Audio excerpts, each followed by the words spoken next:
स्वागत है आपका किताबों की दुनिया में। आज हम डेल कार्नेगी द्वारा लिखित किताब लोक व्यवहार का चैप्टर 3 पढ़ेंगे। अगर आपने अभी तक हमारी पिछली वीडियो नहीं देखी है, तो आप बेल आइकन पर क्लिक करके वो देख सकते हैं।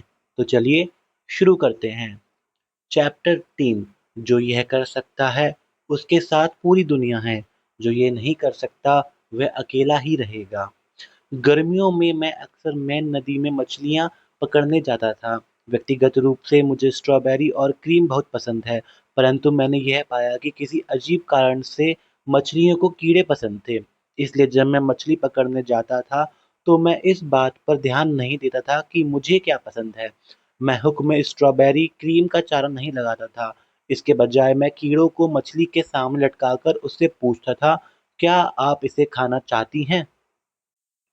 क्यों ना हम लोगों को आकर्षित करने के लिए भी इसी कॉमन सेंस का प्रयोग करें।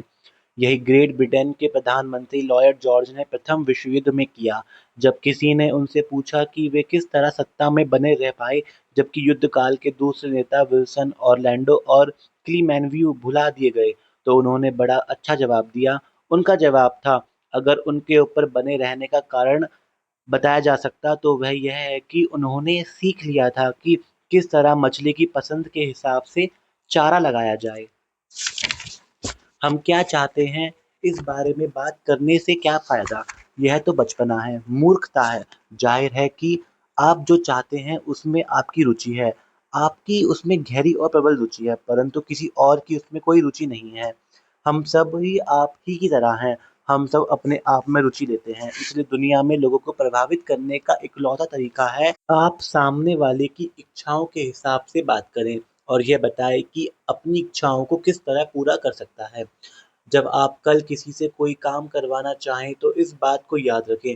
उदाहरण के तौर पर, अगर आप चाहते हैं कि आपके बच्चे सिगरेट पीना छोड़ दें, तो आप उन्हें डांटिए मत, उन्हें भाषण मत दीजिए, उन्हें मत बताइए कि आप क्या चाहते हैं। इसके बजाय उन्हें समझाइए कि अगर वे सिगरेट पिएंगे तो वे कभी बास्केटबॉल टीम में शामिल नहीं हो पाएंगे या एथलेटिक्स का कप नहीं जीत पाएंगे। चाहे आप बच्चों या के साथ व्यवहार कर रहे हो या मवेशियों के साथ या चिंपैंजियों के साथ, आपको यह बात हमेशा याद रखनी चाहिए। उदाहरण के तौर पर, एक दिन रॉल्फ वॉल्डो इमर्सन और उनका पुत्र एक बछड़े को तबेले में ले जाने की कोशिश कर रहे थे, परंतु उन्होंने अपनी इच्छाओं के हिसाब से सोचने की आम गलती कर दी। इमर्सन धक्का दे रहे थे और उनका पुत्र खींच रहा था, परंतु बछड़ा वही कर रहा था जो वे लोग कर रहे थे। वह भी केवल अपनी इच्छाओं के बारे में सोच रहा था। इसलिए उसने अपने पैर सख्ती से जमा लिए और मैदान छोड़कर तबेले की तरफ बढ़ने के लिए राजी नहीं हुआ। आयरिश नौकरानी यह दृश्य देखा। वह निबंध और पुस्तकें तो नहीं लिख सकती थी, परंतु कम से कम इस मौके पर उसमें इमर्सन से ज़्यादा कॉमन सेंस था। उसने इस बारे में सोचा कि बछड़ा क्या चाहता है, इसलिए उसने अपनी उँगली बछड़े के मुँह में रख दी। बछड़ा मज़े से उसकी उँगली चूसते हुए उसके पीछे-पीछे तबेले की तरफ चल दिया। जब से आप पैदा हुए हैं, तब से आप जो कुछ भी किया है, वह इसलिए किया क्योंकि आपने कुछ न कुछ हासिल करना चाहा। आपने रेड क्रॉस में जो चंदा दिया था, वह भी इस नियम का अपवाद नहीं है। आपने रेड क्रॉस में चंदा इसलिए दिया क्योंकि आप लोगों की मदद करना चाहते हैं। आप एक सुंदर, निस्वार्थ देवी कार्य करना चाहते हैं। जितना भी तुम मेरे इन गरीब भाइयों की मदद करने के लिए करते हो, वह तुम मेरे लिए करते हो। अगर आपके मन में ऐसा करने की चाहत आपके पैसे की चाहत से ज़्यादा ना होती, तो आप ऐसा कभी ना करते। या हो सकता है कि आपने ये चंदा इसलिए दिया हो क्योंकि आपको इनकार करने में शर्म आ रही हो या किसी ग्राहक ने आपसे ऐसा करने के लिए कहा हो। परंतु एक बात तो तय है, आपने रेड क्रॉस में योगदान इसलिए दिया क्योंकि आप कुछ चाहते थे। अपनी प्रसिद्ध पुस्तक इन्फ्लुएंसिंग ह्यूमन बिहेवियर में हैरी ए ओवरस्ट्रीट ने लिखा है, कर्म पैदा होता है हमारी मूलभूत इच्छाओं से, और बिजनेस, घर, स्कूल और राजनीति में दूसरों को काम करने के लिए प्रेरित करने वाले लोगों को सबसे बढ़िया सलाह यही दी जा सकती है, सबसे पहले सामने वाले व्यक्ति में काम करने की प्रबल इच्छा जगाएं। जो यह कर सकता है, उसके साथ पूरी दुनिया है। जो यह नहीं कर सकता, वह अकेला ही रहेगा। एंड्रयू कार्नेगी गरीबी में पले स्कॉटलैंड के किशोर थे, जिन्होंने अपनी नौकरी की शुरुआत 2 सेंट प्रति घंटे के काम से की थी और बाद में उन्होंने $365 मिलियन दान में दिए। उन्होंने जीवन की शुरुआत में ही सीख लिया था कि लोगों को प्रभावित करने का इकलौता तरीका सामने वाले की इच्छा के बारे में बात करना है। वे केवल 4 साल तक ही स्कूल गए थे, परंतु उन्होंने यह सीख लिया था कि लोगों के साथ किस तरह व्यवहार किया जाता है। एक बार की बात है, उनकी एक रिश्तेदार अपने दोनों बच्चों को लेकर बहुत परेशान थी। वे येल में थे और इतने व्यस्त थे कि उन्हें घर पर चिट्ठी लिखने की याद ही नहीं रहती थी। यही नहीं, वे अपनी चिंतित माँ की चिट्ठियों का जवाब भी नहीं देते थे। यह सुनकर कार्नेगी ने $100 की शर्त लगाई कि वे लौटती डाक से अपनी चिट्ठी का जवाब मंगाकर दिखाएंगे, और मजेदार बात यह है कि वे जवाब देने का आग्रह भी नहीं करेंगे। जब शर्त लग गई तो कार्नेगी ने अपने भतीजे को एक बातूनी चिट्ठी लिखी और बाद में लिख दिया कि वे हर एक को $5 का नोट चिट्ठी के साथ भेज रहे हैं। परंतु कार्नेगी ने साथ में नोट भेजने का कष्ट नहीं किया। लौटती डाक से उसकी चिट्ठी का सचमुच जवाब आया, जिसमें प्यारे अंकल एंड्री को धन्यवाद दिया गया, और आप खुद समझ सकते होंगे कि इसके बाद क्या लिखा होगा। अपनी बात मनवाने का एक और उदाहरण क्लीवलैंड ओहियो के स्टैन नवाक का है, जिन्होंने हमारे कोर्स में भाग लिया। स्टैन जब एक दिन शाम को घर लौटे तो उन्होंने देखा कि उनका सबसे छोटा पुत्र टिम ड्राइंग रूम के फर्श पर बैठा-बैठा पैर चला रहा है और चीख रहा है। उसे अगले दिन किंडरगार्टन स्कूल जाना शुरू करना था, और वह स्कूल जाने के लिए तैयार नहीं था। स्टैन की सामान्य प्रतिक्रिया यह होती कि वह बच्चे को उसके कमरे में भेज दे और उससे सख्ती से कहे कि उसे स्कूल जाना ही है और उसे स्कूल जाने की तैयारी कर लेनी चाहिए। उसके पास कोई विकल्प नहीं था। परंतु उस शाम उसे यह एहसास हुआ कि अगर ऐसा किया गया तो टिम सही मानसिकता से स्कूल नहीं जा पाएगा। इसलिए स्टैन बैठ गया और सोचने लगा, अगर मैं टिम होता तो मैं स्कूल जाने के लिए क्यों उत्साहित होता। उसने और उसकी पत्नी ने कुछ ऐसी मज़ेदार चीज़ों की सूची बनाई जिनमें टिम की रुचि थी, जैसे फिंगर पेंटिंग, गाना गाना, नए दोस्त बनाना। फिर वे लोग काम में जुट गए। हम सब ने किचन की टेबल पर फिंगर पेंटिंग शुरू कर दी। मेरी पत्नी लिल, मेरे बड़े पुत्र बॉब और मुझे इसमें मज़ा आ रहा था। जल्द ही टिम ने दरवाजे के बाहर से झाँका। कुछ समय बाद उसने हमसे आग्रह किया कि हम इस खेल में उसे भी शामिल कर लें। अरे नहीं, तुम्हें फिंगर पेंट करना सीखने के लिए पहले किंडरगार्टन जाना पड़ेगा। अपनी आवाज़ में पूरा उत्साह भरकर मैं उसके पहलू से उसे समझ में आने वाली भाषा में उसे बताता कि किंडरगार्टन में जाने से उसे कितनी मज़ेदार बातें सीखने को मिलेंगी। अगली सुबह मुझे लग रहा था कि मैं सबसे जल्दी उठ गया था, परंतु जब मैं नीचे गया तो मैंने देखा कि टिम लिविंग रूम की कुर्सी पर बैठा-बैठा सो रहा था। तुम यहाँ क्या कर रहे हो? मैंने पूछा। मैं किंडरगार्टन जाने का इंतज़ार कर रहा हूँ। मैं लेट नहीं होना चाहता। हमारे पूरे परिवार के उत्साह ने टिम में प्रबल आकांक्षा जगा दी, जो किसी चर्चा या धमकी से पैदा नहीं हो सकती थी। हो सकता है कि कल आप किसी को किसी बात के लिए राज़ी करना चाहते हों।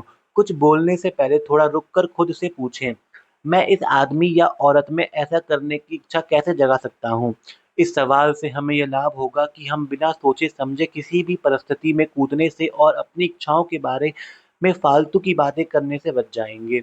बहुत पहले मैं न्यूयॉर्क के एक होटल के बॉलरूम को 20 रातों के लिए किराए पर लेना चाहता था, ताकि मैं वहाँ पर अपनी व्याख्यानमाला आयोजित कर सकूँ। एक सीज़न की शुरुआत में मुझे अचानक यह सूचना दी गई कि मुझे पहले से लगभग 3 गुना किराया देना पड़ेगा। यह खबर मुझ तक पहुँचने से पहले ही टिकट छप चुके थे, बँट चुके थे और व्याख्यानमाला का सारा प्रचार हो चुका था। ज़ाहिर था मैं बढ़ा हुआ किराया नहीं देना चाहता था, परंतु होटल वालों ने से इस बारे में बात करने से कोई फ़ायदा नहीं था। मैं क्या चाहता था, होटल का मैनेजर मेरी इच्छा के हिसाब से नहीं, अपनी इच्छा के हिसाब से काम करता। 2 दिन बाद मैं मैनेजर के से मिलने गया।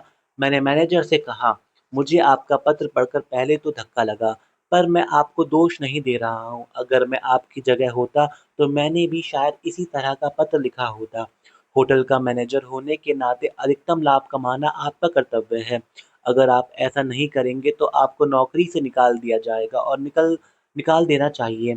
अब आइए एक कागज़ लेकर यह लिखें कि किराया बढ़ाने से आपको कौन-कौन से लाभ और हानियाँ होंगी। मैंने एक कागज़ उठाया, उस पर बीचों-बीच एक लाइन खींची और एक कॉलम में फ़ायदे और दूसरे कॉलम में नुकसान शीर्षक डाल दिया। मैंने लाभ वाले कॉलम में लिखा, बॉलरूम फ्री। फिर मैंने कहा, आपको यह फ़ायदा होगा कि डांस और दीगर समारोह के लिए आपका बॉलरूम खाली रहेगा। यह एक बहुत बड़ा लाभ है। क्योंकि आपको इन आयोजनों से ज़्यादा किराया मिल जाएगा। जबकि अगर आप व्याख्यानमाला के लिए यह बॉलरूम किराए पर देते हैं, तो इससे आपको कम पैसे मिलेंगे। अगर मैं 20 रातों तक इस बॉलरूम में डेरा डाले रहूँगा, तो इससे निश्चित रूप से आपके हाथ से फ़ायदेमंद बिज़नेस के कई मौके निकल जाएँगे। अब हम हानियों पर ध्यान देते हैं। पहली बात तो यह है कि मुझसे अपनी आमदनी बढ़ाने के बजाय आप अपनी आमदनी घटा रहे हैं। दरअसल आपको बिल्कुल भी आमदनी नहीं होगी, क्योंकि आपने जितना किराया माँगा है, मैं उतना किराया नहीं दे सकता। मजबूरन मुझे यह व्याख्यानमाला किसी दूसरी जगह आयोजित करनी पड़ेगी। इसके अलावा आपको एक और नुकसान भी होगा। व्याख्यानमाला के बहाने बहुत से सुशिक्षित, सुसंस्कृत आपके होटल में आते हैं। यह आपके लिए अच्छा खासा विज्ञापन हो जाता है। देखा जाए तो अगर आप अखबारों में विज्ञापन देने में $5000 खर्च करें, तो भी आपके होटल में इतने लोग नहीं आएँगे जितने कि इस व्याख्यानमाला के माध्यम से आ जाते हैं। यह होटल के लिए अच्छी पब्लिसिटी है ना? बोलते समय मैंने इन दोनों नुकसानों को उनके निर्धारित कॉलम में लिख दिया और उस कागज़ को मैनेजर को देते हुए कहा, मैं चाहूँगा कि आप अपने होटल को होने वाले फ़ायदे और नुकसानों पर सावधानीपूर्वक विचार करें और फिर मुझे अपना अंतिम निर्णय बता दें। अगले ही दिन मुझे उसका पत्र मिला, जिसमें लिखा हुआ था कि मेरा किराया 300% के बजाय केवल 50% ही बढ़ाया गया है। गौर फरमाएँ, मुझे यह छूट तब मिली जब मैंने इस बारे में एक शब्द भी नहीं कहा था कि मैं क्या चाहता था। मैंने सिर्फ़ सामने वाले व्यक्ति की रुचि के हिसाब से सोचा और उसे यह बताया कि वह अपनी मनचाही चीज़ कैसे हासिल कर सकता था।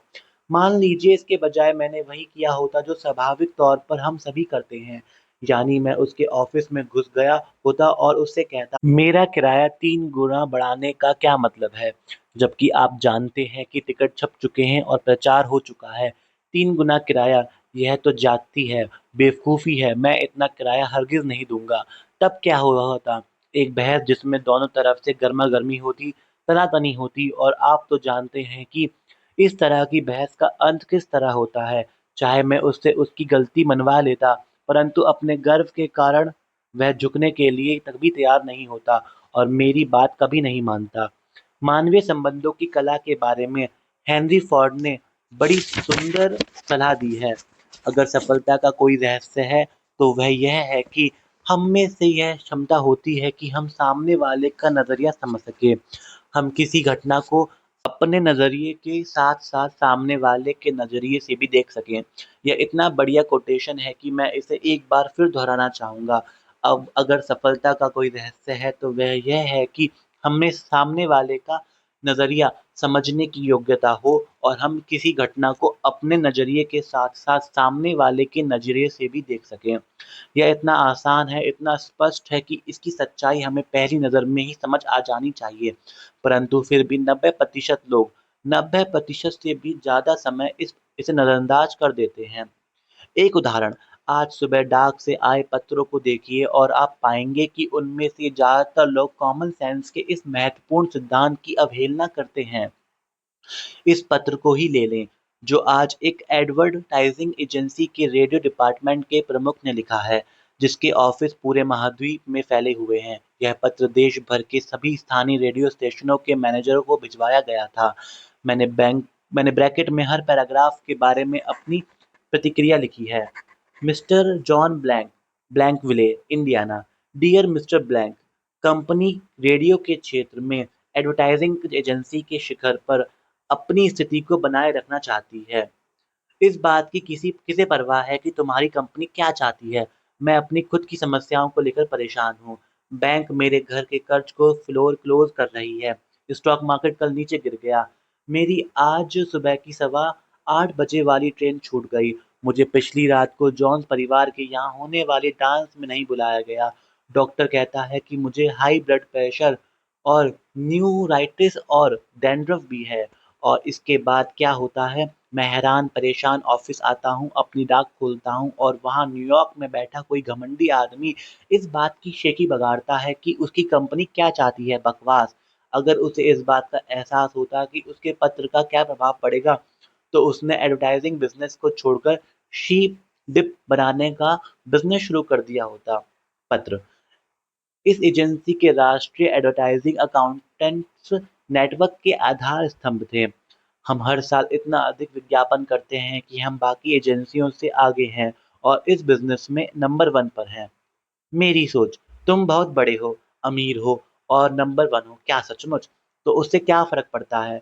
मुझे रत्ती भर भी फ़र्क नहीं पड़ता, चाहे तुम अमेरिका के जनरल मोट्स और जनरल इलेक्ट्रिक और जनरल स्टाफ जितने बड़े हो जाओ, अगर तुम में चिड़िया जितनी भी बुद्धि नहीं होती, तो तुम्हें यह एहसास होना चाहिए था कि मेरी रुचि इस बात में है कि कितना बड़ा हूँ, ना कि इस बात में कि तुम कितने बड़े हो। तुम्हारी इस अभूतपूर्व सफलता की चर्चा में से मैं खुद को छोटा और महत्वहीन समझने लगा हूँ। पत्र, हम चाहते हैं कि रेडियो द्वारा आपने ग्राहकों की ऐसी सेवा करें जो सबसे बेहतर हो। मेरी सोच, तुम चाहते हो वज्र मूर्ख। मेरी इस बात में कोई रुचि नहीं है कि तुम क्या चाहते हो या अमेरिका का राष्ट्रपति क्या चाहता है। मैं तुम्हें आखिरी बार बता दूं कि मेरी रुचि इस बात में है कि मैं क्या चाहता हूँ और तुमने अपनी बेवकूफ़ी भरे इस पत्र में अब तक इस बारे में एक भी शब्द नहीं लिखा। पत्र, इसलिए क्या आप कंपनी का नाम साप्ताहिक स्टेशन जानकारी की अपनी विशेष सूची में जोड़ेंगे? बुद्धिमत्तापूर्ण बुकिंग टाइम के लिए विस्तृत जानकारी एजेंसी के लिए उपयोगी सिद्ध होगी। मेरी सोच, विशेष सूची? तुम्हारी ये मजाल। पहले तो तुमने अपनी कंपनी का गुणगान करके मुझे महत्वहीन होने का एहसास कराया और अब तुम मुझसे यह अपेक्षा करते हो कि तुम्हारी कंपनी का नाम विशेष सूची में लिख दूंगा और तुमने इस आग्रह के साथ कृपया लिखने का कष्ट भी नहीं किया। पत्र, इस पत्र की तत्काल पावती भेजें और बताएं कि आप वर्तमान में क्या कर रहे हैं। आशा है कि पारस्परिक सहयोग से हम दोनों को ही लाभ होगा। मेरी सोच, अरे मूर्ख, तुमने मुझे एक घटिया सा पत्र भेजा, एक ऐसा पत्र जो पतझड़ की पत्तियों की तरह इधर-उधर बिखरा हुआ है और जब मैं अपने कर्ज में अपने ब्लड प्रेशर के बारे में चिंतित हूँ, उस समय तुम मुझसे यह उम्मीद कर रहे हो कि मैं बैठकर तुम्हारे पत्र की पावती भेजूँ और वह भी तत्काल। तत्काल से तुम्हारा क्या मतलब है? क्या तुम यह नहीं जानते कि मैं उतना ही व्यस्त हूँ जितने कि तुम या कम से कम मैं अपने आप को व्यस्त समझना पसंद करता हूँ। और जब हम इस विषय पर बात कर ही रहे हैं तो मैं यह जानना चाहता हूँ कि तुम्हें यह अधिकार किसने दिया है कि तुम मुझ पर हुक्म चलाओ? तुम चाह तुम कहते हो कि इससे हम दोनों को ही लाभ होगा। आखिरकार तुमने मेरे नज़रिए से देखा तो सही, परंतु इसमें मुझे क्या लाभ होगा इस बारे में तो तुमने स्पष्ट रूप से कुछ भी नहीं लिखा। पत्र, आपका डॉन जो मैनेजर रेडियो डिपार्टमेंट। पुनश्च ब्लैंकलिन जनरल से संलग्न रिप्रिंट आपको पसंद आएगा और आप इसे अपने स्टेशन पर ब्रॉडकास्ट करना चाहेंगे। मेरी सोच, आखिरकार पुनश्च वाले कॉलम में तुमने किसी ऐसी चीज का जिक्र किया जो मेरे काम की है। तुमने इसी बात में अपना पत्र शुरू नहीं क्यों नहीं किया, परंतु अब क्या फायदा? कोई भी एडवर्टाइजिंग का आदमी जो इतनी सारी बकवास लिखने का अपराधी हो, वह ज़रूर किसी मानसिक रोग से ग्रस्त होगा। तुम्हें यह जानने की क्या ज़रूरत है कि हम वर्तमान में क्या कर रहे हैं? तुम्हें तो अपनी थायरॉइड ग्लैंड में थोड़े से आयोडीन की ज़रूरत है। जिन लोगों ने अपना जीवन एडवर्टाइजिंग में समर्पित किया है और जो लोग दूसरे लोगों को खरीदने के लिए प्रभावित करने की कला के विशेषज्ञ होने का दावा करते हैं, अगर वे लोग ही ऐसी चिट्ठी लिखते हैं, तो हम बुचर और बेकर या ऑटो मैकेनिक से क्या उम्मीद कर सकते हैं? यहाँ एक और पत्र दिया जा रहा है जो बड़े फ्रेड टर्मिनल ने लिखा था। इस पत्र का पाने वाले पर क्या प्रभाव पड़ा, पहले इसे पढ़ लीजिए और फिर मैं आपको इस बारे में बताता हूँ। पत्र, A Jergen sons Inc 28 front street Brooklyn New York 11201 प्रति मिस्टर एडवर्ड बर्मिलन महोदय। चूंकि हमारे ग्राहक अपना अधिकांश माल शाम को भिजवाते हैं, इसलिए उस माल को बाहर भिजवाने में हमें काफ़ी मुश्किल आती है। इस वजह से हमारे यहाँ भीड़ हो जाती है। हमारे कर्मचारियों को ओवरटाइम्स करना पड़ता है। हमारे ट्रक देर से निकल पाते हैं और कई बार तो माल भी देर से पहुँच पाता है।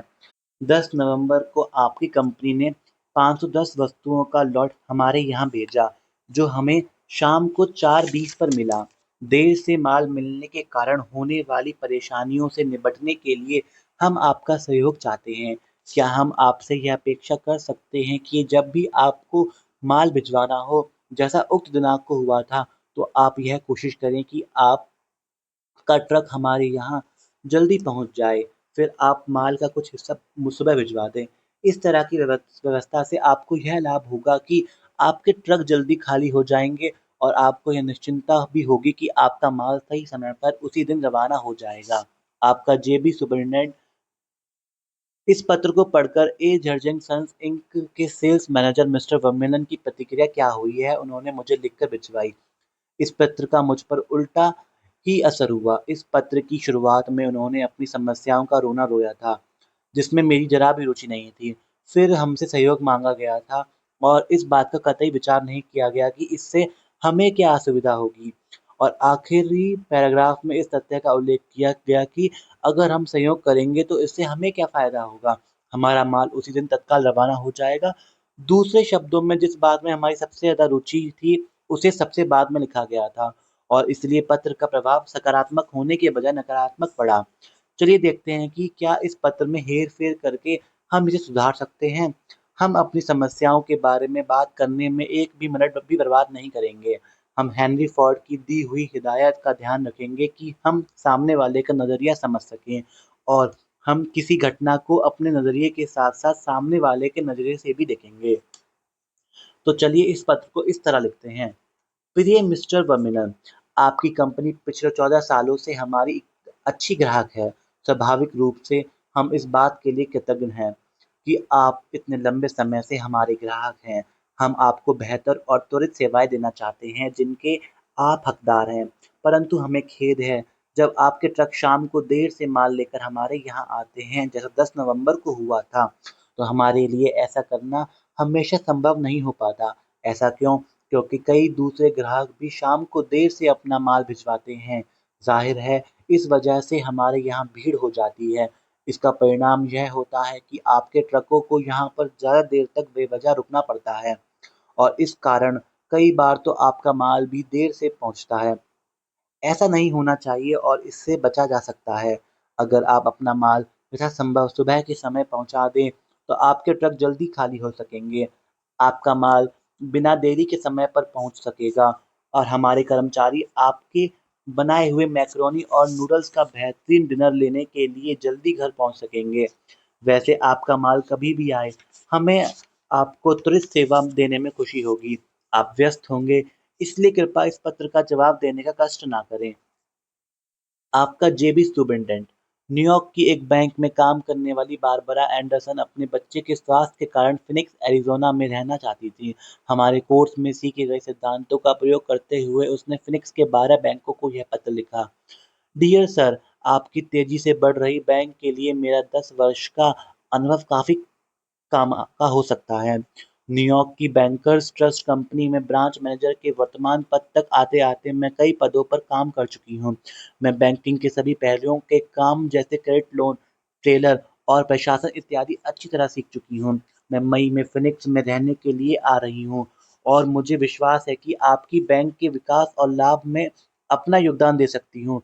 मैं 3 अप्रैल वाले सप्ताह में फिनिक्स में रहूँगी और आपको यह दिखाना चाहूँगी कि मैं किस तरह आपके बैंक के लक्ष्य को हासिल करने में आपकी मदद कर सकती हूँ। आपको क्या लगता है, मिसेज़ एंडरसन को इस पत्र का जवाब मिला होगा? 12 में से 11 बैंकों ने उन्हें इंटरव्यू का लेटर भेजा और उनके पास विकल्प था कि वे नौकरी के लिए अपनी पसंद का बैंक चुनें। क्यों? क्योंकि मिसेज़ एंडरसन ने यह नहीं बताया कि वे क्या चाहती हैं, बल्कि अपने पत्र में उन्होंने लिखा था कि वे किस तरह उनकी मदद कर सकती थीं और उन्होंने अपना पूरा ध्यान उनकी इच्छाओं पर दिया था, अपनी इच्छाओं पर नहीं। हज़ारों सेल्समैन आज फुटपाथ पर निराश, हताश और थके हुए घूम रहे हैं। क्यों? क्योंकि वे हमेशा यही सोचते हैं कि उन्हें किस चीज़ की ज़रूरत है। वे कभी यह सोचते हैं ही नहीं कि वे आप या मैं कोई चीज़ खरीदना क्यों नहीं चाहते, परंतु दोनों ही समस्याओं को सुलझाने में हमेशा रुचि रखते हैं। अगर सेल्समैन हमें यह बता सके कि उनकी सेवाओं या माल से हमारी समस्याएँ किस तरह सुलझ सकती हैं, तो उन्हें अपना सामान बेचने की ज़रूरत ही नहीं पड़ेगी। हम अपने आप उनका सामान खरीदेंगे और ग्राहकों को यह नहीं लगना चाहिए कि उन्हें सामान बेचा जा रहा है, बल्कि उन्हें यह लगना चाहिए कि सामान वे खरीद रहे हैं।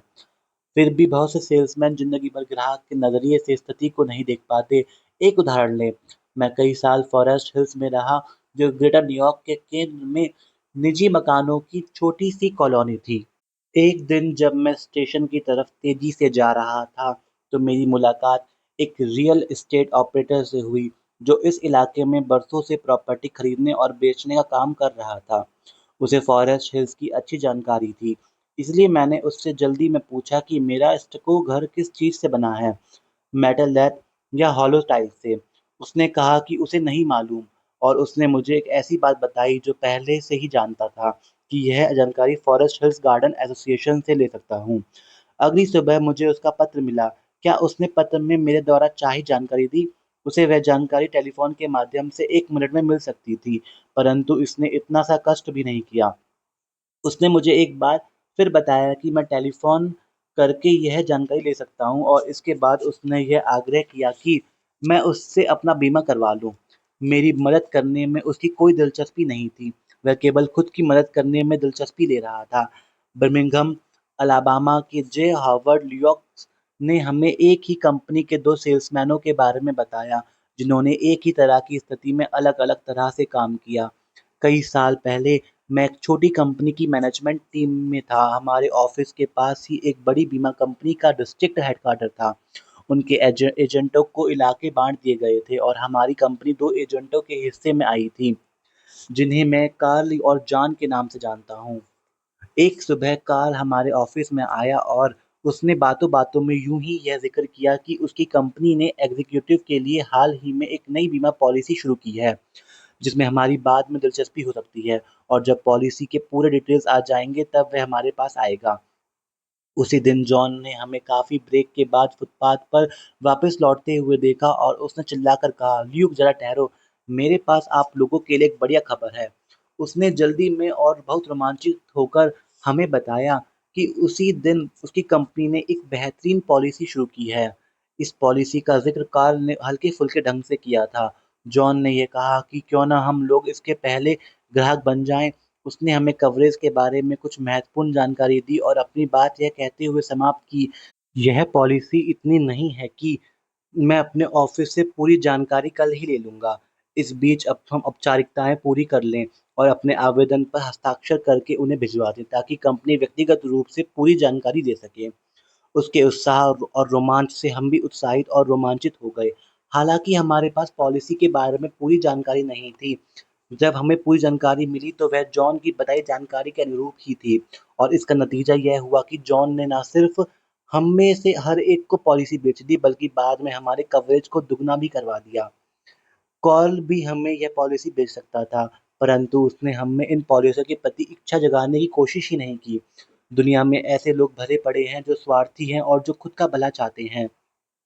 इस वजह से उस दुर्लभ व्यक्ति को बहुत लाभ होता है जो निस्वार्थ भाव से दूसरों की मदद करना चाहता है। उसके बहुत कम प्रतियोगी होते हैं। प्रसिद्ध वकील और अमेरिका के महान business leader Owen D Young ने एक बार कहा था, जो लोग खुद को दूसरों की जगह रख सकते हैं, जो उनके दिमाग के काम करने की प्रतिक्रिया को समझ सकते हैं, उन्हें इस बात की चिंता करने की कभी ज़रूरत नहीं होनी चाहिए कि उनका भविष्य कैसा होगा।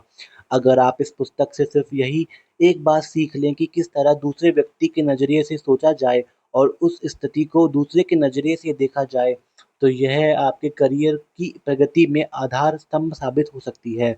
दूसरे व्यक्ति के नज़रिए से स्थिति को देखने और उसमें इच्छा जगाने का यह मतलब नहीं है कि आप सामने वाले का शोषण करना चाहते हैं और उससे ऐसा कोई काम करवाना चाहते हैं जिससे उसे नुकसान और आपको फ़ायदा हो। इससे दोनों को फ़ायदा होना चाहिए। मिस्टर वोल्डemort को लिखे पत्र में दिए गए सुझावों पर अमल करने से पत्र भेजने वाले और पत्र पाने वाले दोनों को ही लाभ हुआ। बैंक और मिसेस एंडरसन दोनों को ही उस पत्र से लाभ हुआ क्योंकि बैंक को एक बढ़िया कर्मचारी मिल गया और मिसेस एंडरसन को एक अच्छी नौकरी मिल गई। और बीमे के उदाहरण में भी जॉन को मिस्टर लिकॉस के बीमे का कमीशन मिला और मिस्टर लुकास को एक बढ़िया बीमा पॉलिसी मिल गई। दूसरे व्यक्ति से काम करने की इच्छा जगाने का और दोनों ही पक्षों को लाभ पहुंचाने का एक और उदाहरण हमें शेल ऑयल कंपनी के माइकल ई विडन के अनुभव से मिलता है। माइकल वॉर्विंग रॉड आइलैंड में इस कंपनी की टेरिटरी सेल्समैन हैं। माइक अपने जिले का नंबर 1 सेल्समैन बनना चाहता था, परंतु एक सर्विस स्टेशन के कारण यह नंबर 1 सेल्समैन नहीं बन पा रहा था। इस स्टेशन का मालिक बुजुर्ग था और वह इसके आधुनिकीकरण के लिए राजी नहीं हो रहा था। उस स्टेशन की हालत बहुत खराब थी और इसलिए वहाँ पर बिक्री की लगातार कटौती होती जा रही थी। स्टेशन के आधुनिकीकरण के बारे में माइक ने आग्रह को मैनेजर अनसुना कर देता था। कई प्रयासों और लंबी चर्चाओं के बाद जिनका कोई फायदा नहीं हुआ, माइक ने यह फैसला किया कि वह मैनेजर को अपने इलाके का सबसे नया शेल स्टेशन दिखाएगा। मैनेजर नए स्टेशन की सुविधाओं से बहुत प्रभावित हुआ और जब माइक अगली बार उससे मिलने गया तो उसने देखा कि उसने अपने स्टेशन का आधुनिकीकरण करवा लिया था और उसकी बिक्री भी बढ़ गई थी। इस वजह से माइक अपने जिले में नंबर 1 स्पॉट पर पहुंच गया। बातों से, चर्चाओं से कोई फायदा नहीं हुआ था, परंतु मैनेजर के मन में तीव्र इच्छा जगाने से, उसे आधुनिक स्टेशन दिखाने से उसने अपने लक्ष्य को हासिल कर लिया था और इससे मैनेजर और माइक दोनों को ही फायदा हुआ। विलियम विंटर ने एक बार कहा था, आत्म अभिव्यक्ति इंसान के स्वभाव की सबसे बड़ी ज़रूरत होती है। हम इसी मनोवैज्ञानिक सूत्र को अपने बिज़नेस में क्यों नहीं उतार पाते? जब भी हमारे दिमाग में कोई बढ़िया विचार आए, तो उसे हम अपने विचार के रूप में दूसरों के सामने पेश क्यों ना करें? इसके बजाय हम ऐसी तरकीब क्यों ना करें कि यह विचार उनके दिमाग में अपने आप आ जाए। तब उन्हें यह विचार अपना लगेगा और वे इसे पसंद करेंगे और शायद वे इसे बिना किसी के कहे अपनी इच्छा से ही मान लेंगे। याद रखिए, पहले तो सामने वाले व्यक्ति में काम करने की प्रबल इच्छा जगाएँ। जो यह कर सकता है, उसके साथ पूरी दुनिया है। जो यह नहीं कर सकता, वह अकेला ही रह जाएगा। यहाँ पर पाठ 3 समाप्त होता है। इस पाठ से हमने सीखा कि सामने वाले व्यक्ति में प्रबल इच्छा कैसे जगाएँ। यहाँ तक बने रहने के लिए धन्यवाद। हम जल्द ही आपसे अगले पाठ के संग मिलेंगे। तब तक के लिए अपना ख्याल रखिए।